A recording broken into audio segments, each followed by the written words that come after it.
नमस्कार, श्री स्वामी समर्थ. स्वागत आहे तुमचे सर्वांचे माझ्या यूट्यूब चॅनलमध्ये.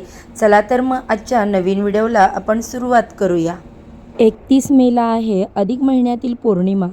अधिक पौर्णिमेला तब्बल 3 वर्षांनी अशी सुवर्ण संधी मिळते. यावेळी श्रद्धेने केलेले छोटे उपाय सुद्धा धनलक्ष्मीची कृपा मिळवून देतात अशी मान्यता आहे.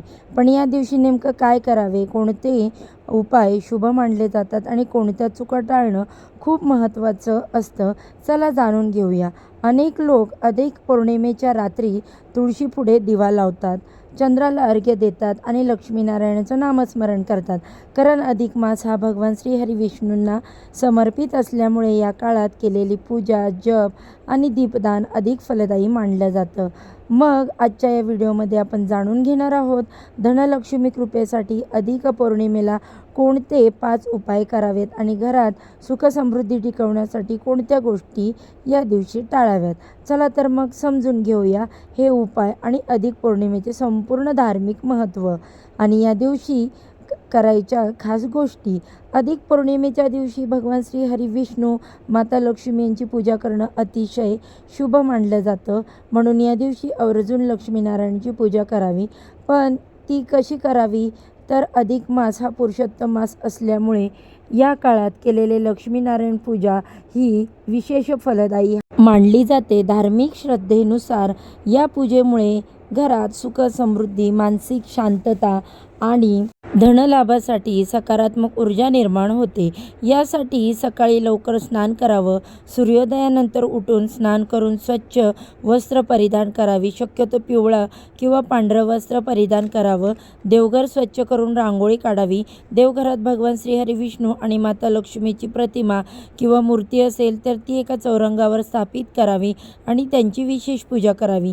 गाईच्या तुपाचा दिवा लावावा. शक्य असेल तर तुम्हाला पिवळ्या रंगाची फुलं व्हायची आहेत, पिवळी मिठाई व्हायची आहेत, तिळाचा तेलाचा दिवा लावला तरी चालेल. अगरबत्ती, फुलं अर्पण करा. भगवान श्रीहरी विष्णूंना तुळस अतिशय प्रिय आहे, त्यामुळे विष्णूंना तुळशीपत्र अर्पण करावं. लक्ष्मी मातेला कमळ आणि पांढरी फुलं वाहावीत. शांतपणे ओम नमो भगवते वासुदेवाय नमः या मंत्राचा जप करावा आणि विष्णू सहस्त्रनामाचे पठण करावं. शक्य असल्यास 108 वेळा मंत्र जप करावा. त्यानंतर नैवेद्यामध्ये खीर, पंचामृत आणि साखरेचा प्रसाद दाखवावा आणि नंतर तो प्रसाद कुटुंबातील सदस्यांना वाटावा. धार्मिक मान्यतेनुसार या पूजेमुळे घरातील आर्थिक अडचणी कमी होण्यास मदत होते. सुख समृद्धी वाढते. घरात सकारात्मक वातावरण निर्माण होतं. विष्णू आणि देवी लक्ष्मीची कृपा प्राप्त होण्यास मदत मिळते आणि ही अधिक पटींनी फलदायी मानली गेली अशी श्रद्धा आहे. पूजेनंतर संध्याकाळी सुद्धा तुळशीपुढे दीपदान करावं. शक्य असल्यास गरजू व्यक्तींना अन्नदान करावं. पूजा करताना राग, वादविवाद आणि नकारात्मक बोलणं टाळावं. आता पौर्णिमा म्हटलं की देवी लक्ष्मीचं पूजन आलंच. देवी लक्ष्मीला प्रसन्न करण्यासाठी या दिवशी विशेष मंत्राचा जप सुद्धा करावा. अधिक पौर्णिमेला आणखी काही महत्त्वाच्या गोष्टी आहेत ज्या करू शकता. त्यातली पहिली गोष्ट, तुळशीपुढे तुपाचा दिवा लावा. अधिक पौर्णिमेच्या रात्री तुळशीपुढं किंवा देवघरात गाईच्या तुपाचा दिवा लावा. अत्यंत शुभ मानलं जातं. धार्मिक मान्यतेनुसार तुळस भगवान श्रीहरी विष्णूंना अतिशय प्रिय आहे आणि दीप सकारात्मक ऊर्जेचे प्रतीक आहे. मग तुळशीपुढे दिवा कसा लावावा, तर संध्याकाळी स्नान करून स्वच्छ कपडे परिधान करावे. तुळशीपुढे रांगोळी काढावी. गाईच्या तुपाचा दिवा लावावा. दिवा लावताना ओम श्री महालक्ष्मी नमः या मंत्राचा जप करावा. त्यामुळे लक्ष्मी कृपा वाढते आणि श्रद्धा आहे. त्याचबरोबर आपल्या पौर्णिमेच्या दिवशी चंद्र पूर्ण तेजात असतो. चंद्र मानाचा कारक मानला जातो, त्यामुळे चंद्राला या दिवशी अर्घ्य द्यावे. अर्घ्य दिल्याने मानसिक स्थैर्य आणि सकारात्मकता वाढते अशी श्रद्धा आहे. अर्घ्य कसे द्यावे, तर तांब्याचं किंवा चांदीच्या भांड्यात पाणी घ्यावं. त्यात अक्षदा, पांढरी फुलं टाकावी. चंद्रदर्शन करून अर्घ्य अर्पण करावं. अर्घ्य देताना ओम श्रीम श्रीम सह चंद्रमेसे नमः किंवा ओम चंद्राय नमः या मंत्राचा जप करावा. त्यामुळे चंद्रदोष कमी होतो, मनातील अस्थिरता कमी होते, घरात शांत वातावरण निर्माण होण्यास मदत मिळते असं सांगितलं जातं. शिवाय तिसरी गोष्ट आपण या दिवशी करू शकता. हा उपाय धनस्थैर्यासाठी अत्यंत फलदायी मानला गेला आहे. हा उपाय कसा करावा तर एक लाल कपडा घ्यायचा, तो स्वच्छ असावा, त्यात थोडे तांदूळ म्हणजेच अक्षदा आणि चांदीचे किंवा तांब्याचे नाणे ठेवावे. त्याची पोटली तयार करावी आणि ही पोटली त्याची पूजा करून हळदी कुंकू अक्षदा अर्पण कराव्या.